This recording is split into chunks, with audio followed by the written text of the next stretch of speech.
Hello hello hello. तो बच्चों हम क्या सीखने वाले हैं, एंगल्स बिटवीन द वेक्टर्स। जैसे एक वेक्टर ये रहा, एक वेक्टर ये रहा, इनके बीच का सही एंगल पता करना है, तभी आप रिजल्टेंट निकाल पाओगे। जैसे मैं एग्जांपल दूं, आपसे बोला गया कि एक बॉल है और बोला ही जाएगा, न्यूमेरिकल आते ही है कि एक फोर्स इसने लगाया यहाँ से, एक फोर्स इसने लगाया, मतलब F1 लगा यहाँ से और F2 लगा यहाँ से। आपके हिसाब से बॉल यूँ जाना चाहिए, F2 के हिसाब से बॉल यूँ जाना चाहिए। फाइनली बॉल जाएगा कहाँ? तो F1 और F2 इनको रिजल्टेंट निकालने में पहले आपको एंगल पहचानना पड़ेगा कि एंगल F1 F2 के बीच का है क्या। तो जैसे अगर आप वेक्टर बनाते हो ऐसे, तो सबसे पहले आपको पहचानना है टेल कहाँ है और हेड कहाँ है।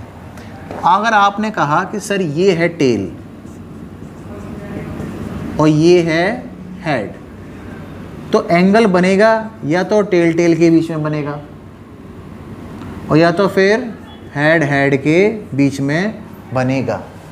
जैसे एग्जांपल, ये है एक वेक्टर और ये है दूसरा वेक्टर, ये है इनके बीच का एंगल, ये है F1 और ये है F2 नंबर 1। ये जो थीटा दिख रहा है यही है एंगल बिटवीन द वेक्टर्स, क्योंकि ये इसकी टेल है और ये इसकी टेल है।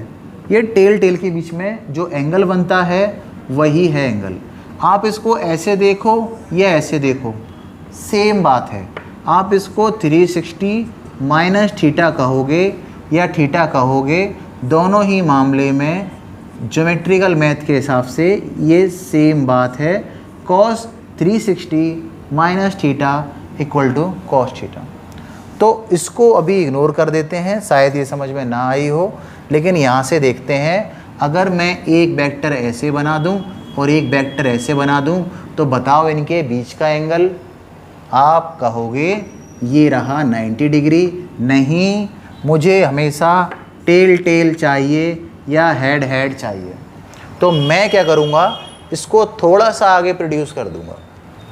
तो मैंने जैसे ही इसको प्रोड्यूस किया आगे, तो ये इसकी टेल है और ये इसकी टेल है। अब ये हुआ परफेक्टली 90 डिग्री। ये केस नंबर 2।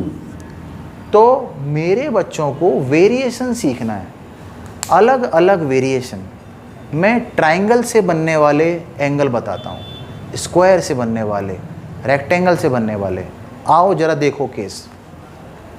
केस कहता है कि एक ट्राइंगल है, ठीक है। मेरे बच्चे क्लास 9 से जानते हैं कि एक मास दूसरे मास को अट्रैक्ट करता है, एक मास दूसरे मास को अट्रैक्ट करता है।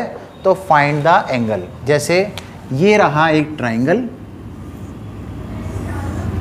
ठीक है।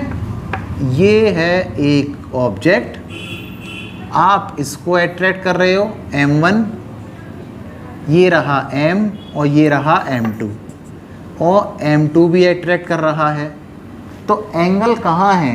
ये रहा angle between the vectors, tail tail में। एक और बनाते हैं, एक और बनाते हैं, एक और बनाते हैं। मान लीजिए कि एक फोर्स लग रहा है इस तरफ और एक फोर्स ऐसे करके आया इस तरफ, ऐसे लग रहा है। तो अब बताइए कि F1 और F2 में कितना एंगल है। यहाँ कन्फ्यूज़न ये है कि ये हेड है F1 का और ये F2 की टेल है। तो ऐसे बनाओ कि या तो टेल टेल कॉम्बिनेशन बने और या तो हेड हेड कॉम्बिनेशन बने, या तो यही कॉम्बिनेशन बन जाए, वाह 60 डिग्री, और या तो ये कॉम्बिनेशन बन जाए 60 डिग्री। तो दोनों की ही हेड हेड और टेल टेल में बन रहा है। लेकिन यहाँ क्या है, टेल और हेड। तो इसको थोड़ा सा आगे प्रोड्यूस कर दो, और अब ये हेड अलग है और ये टेल, तो एंगल बन गया 90 डिग्री। ऐसे करके जो वर्कशीट बनाई है, जो रियल केस हैं, वो आपके सामने आते रहेंगे।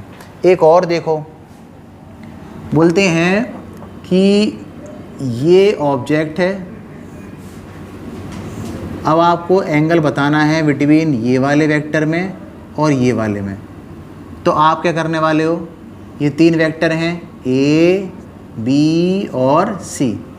तो मेरा बच्चा क्या करेगा, मेरा बच्चा बनाएगा A वेक्टर और A की टेल से जोड़ देगा इसको, तो ये हो गया A और C, और इनके बीच का जो एंगल है यही है एंगल बिटवीन द वेक्टर्स। तो या तो आप रिड्यूस करके टेल टेल जोड़ दो, और या तो आप पीछे हटा के हेड हेड जोड़ दो। जैसे एक और देखो, ये वाला क्या लगता है, ये कितना एंगल है? अगर मैं इसे कहूँ ये 120 है, तो ये रियल एंगल नहीं है। रियल एंगल कौन सा है? आप इसको थोड़ा सा प्रोड्यूस करोगे आगे, ये इसी A वेक्टर है जो इसी को प्रोड्यूस किया है सेम, और ये बनाया है B। तो ये जो एंगल है यही है एंगल बिटवीन द वेक्टर्स। तो रियल एंगल है 60 और वर्चुअल एंगल है 120, ये नहीं है, रियल एंगल है ये। ठीक है बच्चे, चलो।